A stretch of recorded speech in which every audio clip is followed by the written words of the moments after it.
July 12, 1979, Chicago's Comiskey Park was buzzing with excitement. It was supposed to be just another baseball doubleheader, but the day would go down in history as one of the most absurd, chaotic, and hilarious events ever to occur in the world of sports. This night would later be known as Disco Demolition Night, a bizarre cultural clash that pitted humans against vinyl, rock fans against disco, and order against pure chaos. The idea seemed simple enough. The White Sox, in an attempt to boost attendance for the second game of the doubleheader, offered fans a discounted ticket if they brought a disco record to the stadium. Disco, at the peak of its popularity, had also become a cultural target for rock enthusiasts. What organizers didn't anticipate was the sheer enthusiasm and mischief that this promotion would unleash. Thousands of fans showed up, records in hand, ready for an unforgettable night. As fans poured into the stadium, the excitement was palpable. Some were there for baseball, but many came for the spectacle itself. The records were collected into a crate near the field, and the air was thick with anticipation. Fans joked, danced, and laughed, unaware of the chaos that was about to erupt.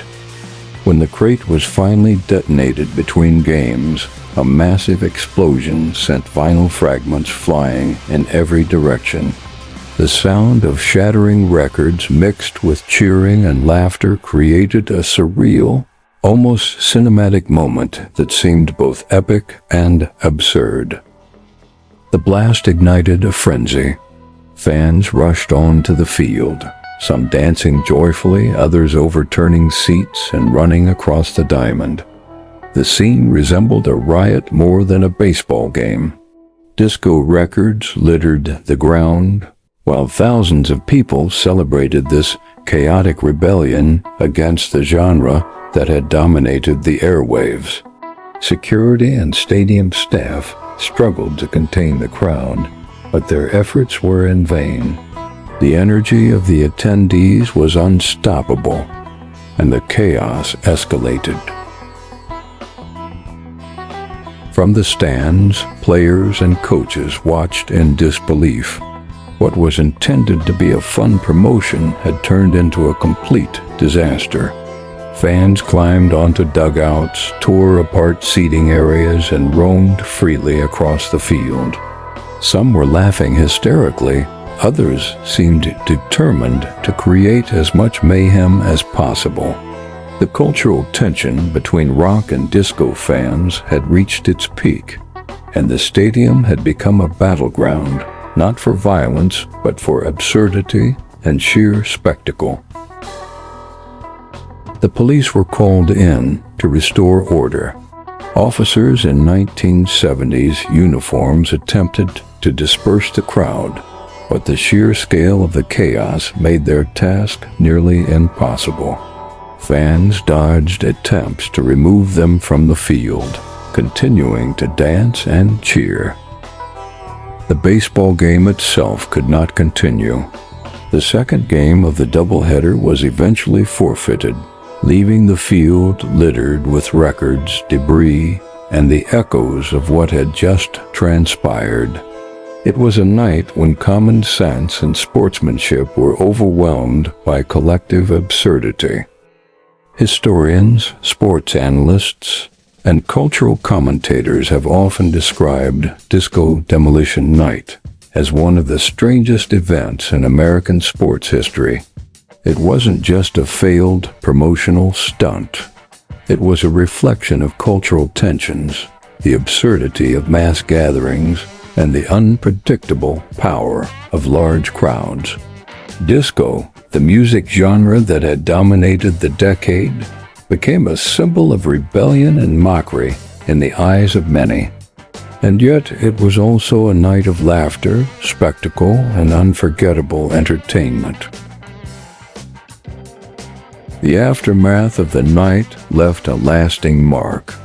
Newspapers recounted the chaos, photographs captured the ridiculousness, and stories of fans storming the field became legendary. The stadium itself required hours of cleanup, and the event went down in history as a bizarre mix of cultural rebellion, mass hysteria, and epic absurdity. Even decades later, Disco Demolition Night is remembered not just for the destruction, but for the energy, creativity, and sheer audacity of the fans who made it legendary. Looking back, it's almost impossible to imagine a modern sports event allowing such chaos to unfold. The rules, the safety protocols, and the regulations would prevent anything like this today. Yet, in 1979 at Comiskey Park, a simple promotion triggered an unforgettable night where humans and vinyl collided in spectacular fashion. It was a reminder that sometimes history's strangest moments are not the wars, treaties, or political maneuvers, but rather the absurd, human, and cultural events that defy logic and expectation.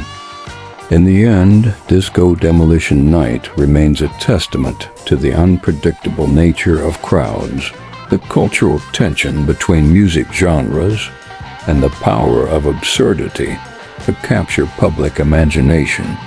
It is celebrated, studied, and laughed about even decades later. And while disco music survived, that night it was symbolically defeated in a stadium filled with laughter, chaos, and flying vinyl. This night, remembered as a moment of cultural rebellion and mass mayhem, continues to inspire storytellers, filmmakers, and historians alike. It reminds us that history is not only about battles, treaties, or empires, it's also about the unexpected, the ridiculous, and the utterly unforgettable moments that make human culture so fascinating